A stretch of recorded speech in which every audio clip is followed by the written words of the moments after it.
Hey, what's going on guys, my name's Raf, and today, the Pokémon Horizons anime aired in Japan. The 1 hour special episode showcased the first 2 episodes of the new Generation 9 anime, and wow, it was very impressive. There's so many details that were revealed, so let's jump straight into it. Don't forget to leave this video a like to show your support, and I'll be sure to bring out my next video shortly. Make sure to subscribe if you aren't ready to keep up to date, and without further ado, let's begin. Today, the Pokémon Horizons anime commenced its airing in Japan, and it was very good in my opinion. We got introduced to Liko, her Sprigatito, the Rising Volt Tacklers, and also the Explorers. There was also an incredible reveal shown within this episode, but I'll elaborate on that later. Let's now dive into the new opening Dokimeki Diary, and also explore the first 2 episodes of the new Pokémon anime series. Before I begin, the details I'll be discussing are in no particular order. This is just pure speculation. The first opening for this series is called Dokimeki Diary. We first see Liko in her travelling clothes alongside Sprigatito on the airship. Friede, his Charizard, and Captain Pikachu are then shown, followed by the rest of the Rising Volt Tacklers, such as Orla with an Elekid, Slugma and Carkol located in the airship's steam chamber. Murdoch is next, and he's in the kitchen with Rockruff and Alcremie. Molly is then shown, and she's in the medic room with a Pawmi, Chansey, Shuckle, Snorunt and Alola Muck. We then skip to Roy with his Fuecoco, as he wanders through a forest area, encountering Pokemon such as Spearow, Hoppip, Weedle, Caterpie, Oddish, Catnea, Psyduck, Spoink, Wattrel and Galarian Wooper. Nidothing and Quaxly are then revealed, then showing Ludlow on the docks of the airship alongside a flock of Wingull and Pelipper. Liko is then shown in her dorm alongside Sprigatito on the airship, looking at the moon. A few jolly moments from Liko and Roy are then shown to us, seeing Liko holding her Terragem pendant before it emits energy, and we'll elaborate on that later. The 2 protagonists are then shown with their Pokemon on the airship's battlefield, enjoying each other's company. These 2 are so silly and wholesome.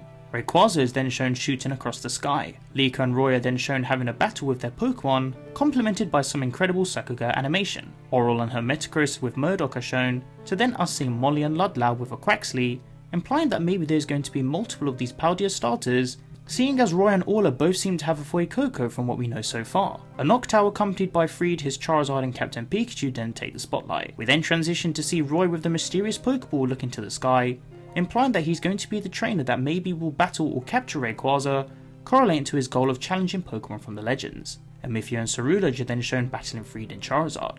The group are then shown all together, and Liko is then shown gazing at the sky with Sprigatito, followed by them both joining the group for the final ending shot. Wow, what a wonderfully put together opening. It's such a cool song too. There's loads of nice details to consider in this opening, and I'm looking forward to seeing how the future openings unfold as the story goes on. Let's now dive into the episodes. Like the pre-show preview, we get introduced to Liko, who is heading towards the Sekiki Academy boarding school in the Kanto region. She is a very shy character, who also has social anxiety, often doubting herself and her confidence. Straight away, the visuals and music from this series are wonderful. I really like them both. Arriving at her dorm, this is where we get introduced to Liko's roommate Anne. She has a really bubbly and welcoming character, and I can tell her and Liko are going to be amazing friends. During their interactions, we see Liko place the Terragem pendant away and talk to Anne about what she aims to achieve. Liko is currently unsure, and she wants to make her own path to success, meeting more Pokemon along the way. The pair embrace their school and settlement alongside spectating battles. Liko is still uncertain for what she wishes to do, and we learn that her home teacher makes an appearance talking about starter Pokemon, one she is soon to obtain. We then learn that Rotom tablets also exist as well. We then skip to see Liko writing a diary talking about her events from the school day. The next day, we see Liko have a welcome assembly and receive her Rotom Dex. Anne gets her Oshawott, and Liko chooses Sprigatito. Sprigatito isn't too fond of Liko and wants to do its own thing. Very similar to Ash and Pikachu vibes. I like how we got to see these funny interactions between the 2, and Liko does her utmost best to befriend her Pokemon. It plays a big part later on in the episodes as well. As time passes, Liko loses her first battle against Anne and wishes to improve, watching Nidothing's video about type matchups. Seeing her determination during the late hours was really inspiring and wholesome, and we can also see the small character development concepts unfold. We later on then see Liko and Anne talk about the Terragem pendant, and Liko explains that her grandmother gifted it to her. Anne encourages Liko to wear the pendant with pride, which somewhat made Liko feel a bit more relaxed. The next day, we get a small glimpse of the Rising Volt Tacklers and airship making an appearance, and during this time, Liko works hard to learn as much as he can about Sprigatito and battles. Meanwhile, the Rising team are searching for Liko, and during that time, Liko decides to stay at school whilst the kids go home for the weekend, in order to practice and train with Sprigatito. Upon meeting Amitheo, Sprigatito can sense something is off, and this is where he tries to obtain her Terra Gem pendant. The explorers then battle Liko, and we see her knowledge come into play as she is able to have a type advantage against the Rhydon in battle. Just as things start to go wrong with Amitheo encountering Liko, Friede and Charizard appear. From what it seems, I have a suspicion that Friede and Amitheo have a relation or past to one another. The battle between them was really engaging and cool, and the animation too gave it a really hype feeling. Moving on to episode 2, this is where the big reveal comes into play. As Liko tries to flee, her Terra Gem pendant emits energy revealing what appears to be Terapagos, or maybe a different form of the Pokemon. It truly looks like my 2 theory prediction videos just became canon. I was shocked when I saw this. I can't believe that Liko has Terapagos, or even a new Pokemon stored in the pendant, which may imply the hidden treasure of Area Zero is going to happen in the anime series following the subtitle arcs. It's incredible. Terapagos saves Liko and also Friede comes to her rescue to help them escape from the explorers. Friede explains to Liko who the explorers are, and Liko is worried about why she is involved in this situation. We then see the airship at its finest unfolding into a battlefield.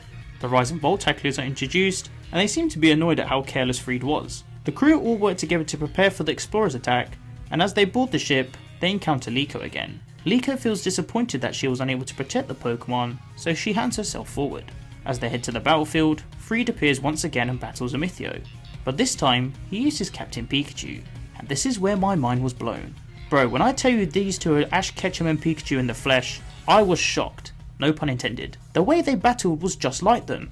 What a damn coincidence. Liko later interrupts the battle, and Sprigatito persuades her to battle alongside her, leading them to use Leafage, and it seems to be at a completely different level of power compared to before, possibly being a Terra Blast variation, seeing as Liko now has the pendant with her. However, at the end of it all, Sprigatito ends up being captured by the explorers, concluding the 1 hour special. My gosh, what a start to the new anime series. I'm really impressed so far, and there's so many details shown already that's given us a great insight to Liko, Sprigatito, and the other characters. Liko is for sure going to be a brilliant character, and just by watching these episodes alone, we can already see how much she's developing with her Pokemon. The animation and OSTs are really cool, and I can't wait to embrace the new series as it airs.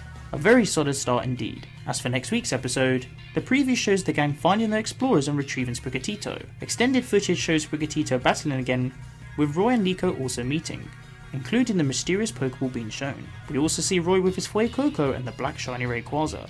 I'm starting to wonder if there will be multiple species of the Paldea starters, seeing as we know that Roy and Orla will have a Fuecoco, and Ludlow and Nidothing will have a Quaxly. Maybe Orla gives Fuecoco to Roy. Or is Ludlow supposedly Nidothing in disguise with Quaxly? Or maybe they're just all separate characters in Pokemon. And it also seems that due to Liko carrying Terapagos in a more relaxed form, we're probably going to find out its true power later on down the line to relate to the story. And Roy is probably going to be the one to catch Rayquaza. There's so much to explore in this new series, and I can't wait to see more of the plot unfold. Welcome to the new Pokemon anime. But why not let me know what you guys think in the comment section down below. If you guys would like to interact with me, then be sure to follow me on Twitter and join the Team Pokécraft Discord server to discuss all things Pokemon. You can find the rest of my social networks on the screen and in the description below. If you enjoyed the video, then be sure to leave it a like, as your support is greatly appreciated. Don't forget to share the video with your friends. Finally, make sure to subscribe to keep up to date with my videos, and click on the little bell to enable notifications so you guys get notified when I upload a new video. I hope you guys enjoyed this video, and be sure to stick around for more Pokemon content. Thank you so much for watching, I'll catch you guys in the next one.